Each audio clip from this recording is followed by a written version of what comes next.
Hello everyone, आज हम पढ़ेंगे पेन के बारे में। पेन हमने लास्ट वीडियो में पढ़ा था लेटरल स्पाइनोथैलेमिक ट्रैक्ट। ओके, हमने उसमें पढ़ा था कि पेन और टेम्परेचर को कौन कैरी करके लेके जाता है, लेटरल स्पाइनोथैलेमिक ट्रैक्ट। ठीक है, इस वीडियो में आज हम पढ़ेंगे कि पेन होता क्या है, कौन से फाइबर कैरी करते हैं। ठीक है, और पेन जो है, पेन ट्रांसमिशन जो हमने लास्ट वीडियो में भी पढ़ा था उसका brief revision.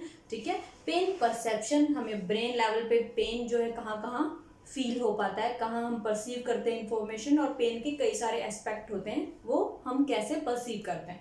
And last, pain modulation. ये तीनों ही बहुत important exam point of view से सेपरेटली भी पूछे जा सकते हैं। पेन के बारे में पेन पाथवे आपको एग्जाम में पूछा जा सकता है, या फिर पेन मॉड्यूलेशन पूछा जा सकता है, जिसमें हम गेट कंट्रोल थ्योरी और सुप्रास्पाइनल जो है इम्पैक्ट पढ़ेंगे पेन के ऊपर कैसे होता है। ओके, तो स्टार्ट करते हैं वीडियो को। So pain pathway.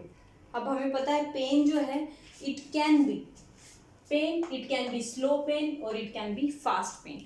ठीक है, स्लो पेन जो हमारा डल पेन होता है, डिफ्यूज पेन होता है, हम लोकलाइज नहीं कर पाते, तो वो है स्लो पेन। ठीक है, बहुत लॉन्ग ड्यूरेशन के लिए रहता है वो पेन, तो वो है स्लो पेन। फास्ट पेन होता है जो कि सिवियर पेन होते हैं हमारे, लोकलाइज्ड, एक सिंपल एरिया लोकलाइज्ड एरिया में होगा और शार्प पेन होगा।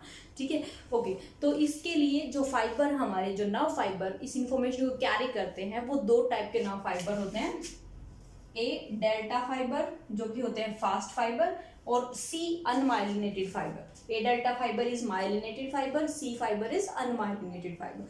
ठीक है, तो जब भी हमें कोई पेन स्टिमुलस जो है वो कैरी करती हैं आइदर ए डेल्टा और सी फाइबर। हमें पता है कहाँ कैरी करेगी, डोर्सल हॉर्न में एंटर करेगी वाया रूट गैंग्लिया।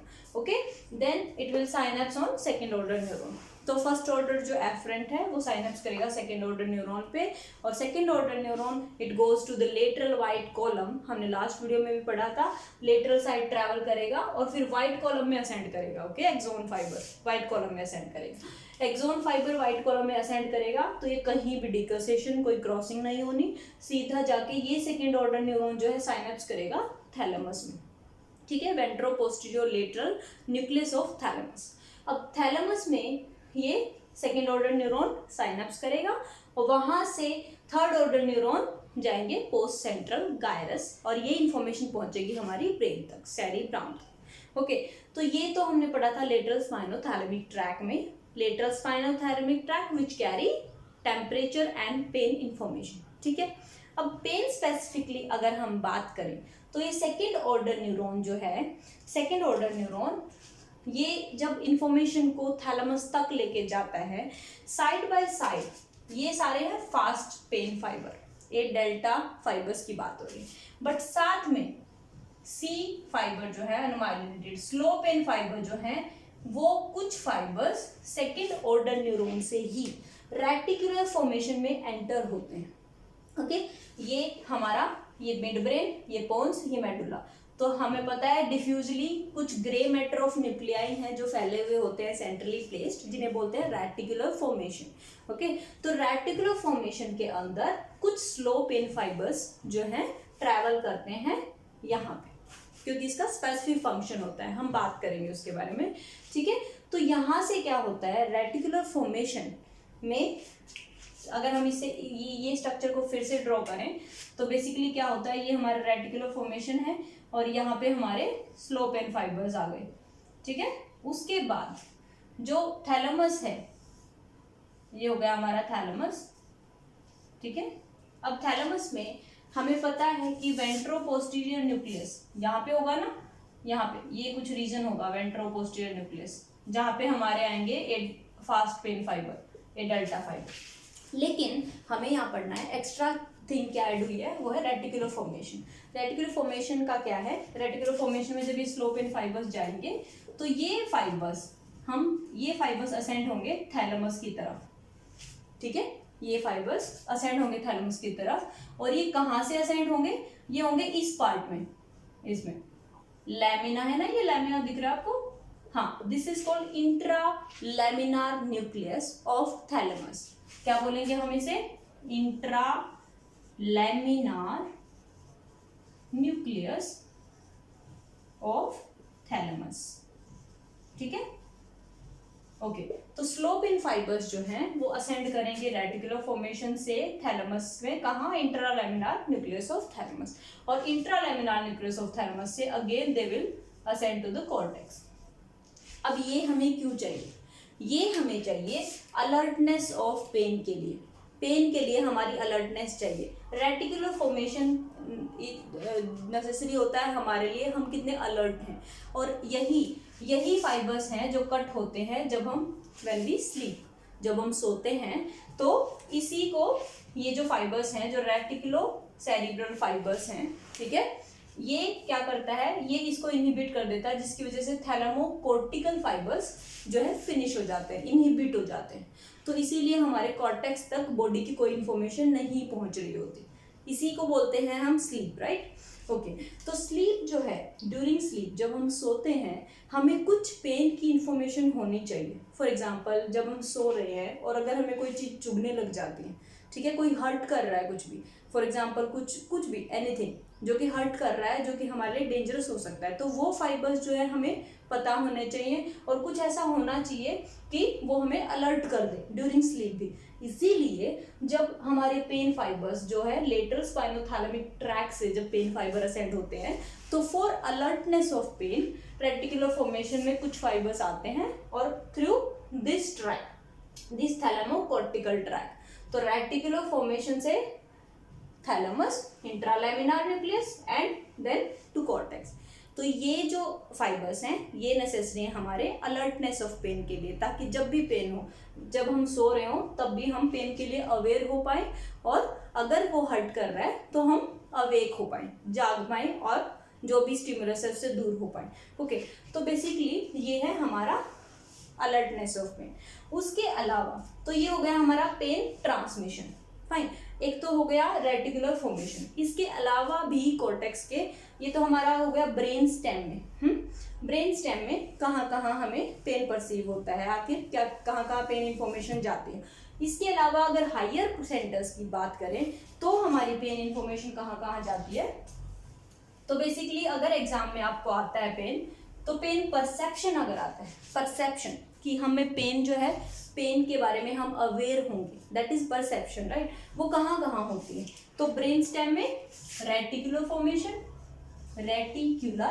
फॉर्मेशन, ठीक है, जो कि क्या करता है, अलर्टनेस ऑफ पेन के लिए। पेन के कौन से कैरेक्टरिस्टिक को करेगा ये, अलर्टनेस ऑफ पेन। ओके ये तो हो गया रेटिकुलर फॉर्मेशन। अब हायर सेंटर्स की अगर बात करें तो हमें पता है पोस्ट सेंट्रल गायरस यानी सोमेटोसेंसरी कॉर्टेक्स। सोमेटोसेंसरी कॉर्टेक्स में जो इन्फॉर्मेशन जा रही है ये किस लिए होती है, पेन के प्रॉपर्टीज के लिए, प्रॉपर्टीज ऑफ पेन। वो क्या होती है कि पेन लोकेलाइज्ड है या डिफ्यूज है depending on nerve fiber innervation, right. Pain जो है वो स्लो है या फास्ट है, डल है या सिवियर है, ठीक है, वो सारी इंफॉर्मेशन जो है जाएंगी हमारी पोस्ट सेंट्रल गायरस। ओके तो सोमेटोसेंसरी कॉर्टेक्स और पोस्ट सेंट्रल गायरस, इसका क्या काम हुआ, प्रॉपर्टीज ऑफ पेन। ओके इसके अलावा दो और एरियाज हैं जहां हमें पेन इंफॉर्मेशन मिलती है जो कि नेसेसरी भी है, वो क्या है, लेट्स सी। तो बेसिकली यहाँ पे ये एरिया जो है इसको बोलते हैं हम इंसुला। इंसुला क्या होता है, वैसे तो गस्टेटरी कॉर्टेक्स होता है, ये प्राइमरी गस्टेटरी कॉर्टेक्स। ये इंसुला कहाँ होता है, इंफीरियर पैराइटल लोब, जो हमारा पैराइटल लोब है उसमें नीचे की तरफ इंफीरियर पैराइटल लोब और टेम्पोरल लोब के जंक्शन में प्रेजेंट होता है हमारा इंसुलर कॉर्टेक्स। ठीक है, ये जो ग्रे मैटर के न्यूक्लियाई है इंसुलर कॉर्टेक्स, तो इंसुला इसका मेजर इंपॉर्टेंट काम होता है रेगुलेशन ऑफ ऑटोनॉमिक फंक्शन। तो जब भी हमें कुछ भी हर्ट कर रही होती है चीज, तो हमें पता है ना हार्ट रेट राइज हो जाता है, बीपी राइज हो जाता है, रेस्पिरेटरी रेट राइज हो जाता है ना। तो बेसिकली वो होता है ऑटोनॉमिक रेस्पॉन्स, ऑटोनॉमिक फंक्शंस जो होते हैं हमारी बॉडी के, तो वो ऑटोनॉमिक रेस्पॉन्स रेगुलेट करता है एरिया इंसुला। ठीक है, तो यहाँ ऑटोनॉमिक रेस्पॉन्स ऑफ पेन जो है इंसुला जो है डील करता है।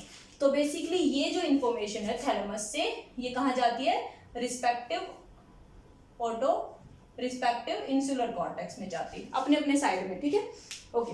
तो अगर इधर की इंफॉर्मेशन है तो इस तरफ ट्रांसफर्स होगा और यहाँ पे जाएगी, समझ आया। ओके, तो इंसुला में जाएगी किसके लिए, basically autonomic, heart rate, BP, ठीक है, और रेस्पिरेटरी रेट चेंजेस के लिए। तो ऑटोनॉमिक फंक्शंस को इंसुला डील करते हैं। इसके अलावा एक और कॉर्टेक्स है जो कि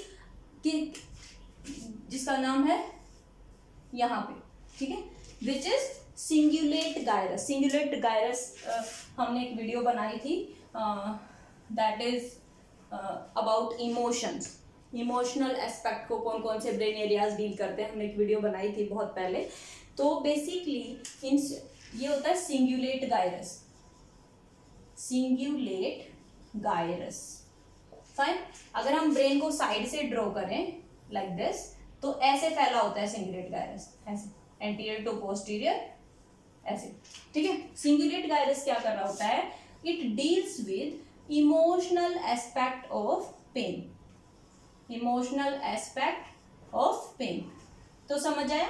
अगर पेन ट्रांसमिशन आता है तो आपको लेटरल स्पाइनोथैलेमिक ट्रैक्ट ड्रॉ करना होगा, ठीक है, और इंफॉर्मेशन हमारी कहाँ जाती है। बट अगर ट्रांसमिशन में आपको पेन परसेप्शन भी पूछा जाता है, नहीं भी पूछा जाता तो भी लिख सकते हैं आप कि पेन जो है, पेन फाइबर्स जो हैं, they travel to reticular formation, किस लिए, फॉर अलर्टनेस ऑफ पेन।